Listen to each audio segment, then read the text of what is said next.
um feliz sábado a todos. Olha, o último dia do mês de novembro. Vamos agradecer a Deus, não é? Eu sei que você vai à igreja, que você às vezes fica vendo as pessoas cantando. Já pensou ou já teve aquele pensamento, ai, por que eu não tenho esse dom de cantar? Olha, esse era um pensamento que vinha na cabeça da nossa amiga Cecília Nani. E ela é uma psicóloga e ela diz que ao longo da vida dela, ela tem visto pessoas assim, que saem das suas residências, do seu estado, para servir a Deus em outros lugares. Ela tem visto outras que trabalham para Deus e são sempre muito talentosas. E daí ela ficava se lembrando também de quando ela era menina, ela vendo as pessoas cantarem na igreja, tocando instrumentos musicais, e ela não conseguia parar de ficar se comparando com essas pessoas. E ficava pensando assim, por que eu não tenho o dom da música? Por que eu não canto? Por que eu não toco?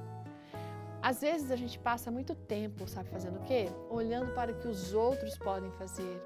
E a gente esquece daquilo que a gente pode fazer, né? E isso talvez tenha acontecido também com Jeremias, quando lá no princípio Deus chamou ele dizendo assim que Jeremias estava precisando fazer uma ação e Jeremias achava que não podia. Ele estava no ventre materno, mas Deus já tinha santificado ele, designado para que ele fosse um profeta. E Jeremias falava, não, mas eu não sei falar, eu sou muito jovem. A ironia dessa situação é que Deus começa explicando que mesmo antes de ele nascer, o Jeremias nascer, Deus já tinha escolhido ele para ser profeta. Mas Jeremias estava tão preocupado porque ele era jovem.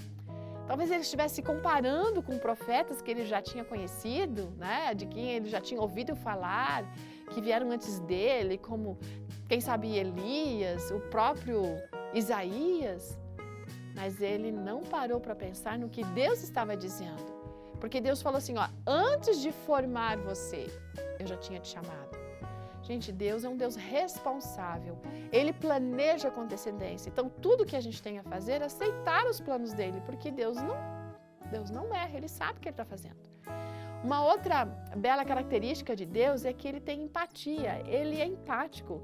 E ele entendeu Jeremias. Ele percebeu que Jeremias estava com medo e falou assim, mas não tenha medo deles, porque eu estou com você para protegê-lo. Quantas vezes a gente ouve o chamado de Deus, mas de repente a gente tenta ignorar porque a gente tem medo? Se nós interpretarmos pessoas, problemas e obstáculos como coisas que a gente tem que temer, vai haver muitas coisas para serem temidas mesmo. Mas o nosso Pai que está nos céus já nos deu a resposta antes mesmo de termos que enfrentar os problemas. Ele já está lá para nos livrar. E embora Jeremias não tenha protestado, ou melhor, tenha protestado que ele não sabia falar, a resposta de Deus foi muito clara e específica. Ele falou assim, Jeremias, eu ponho em sua boca as minhas palavras. É verdade, nós todos temos medo. E às vezes respondemos ficando assim, paralisados, fugindo. Mas a gente pode usar o medo para nos ajudar a enfrentar a realidade que estamos vivendo.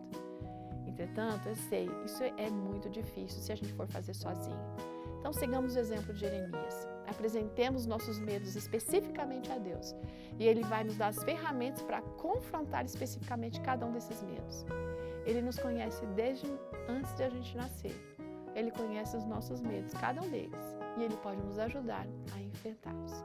Apenas confiemos. Até amanhã.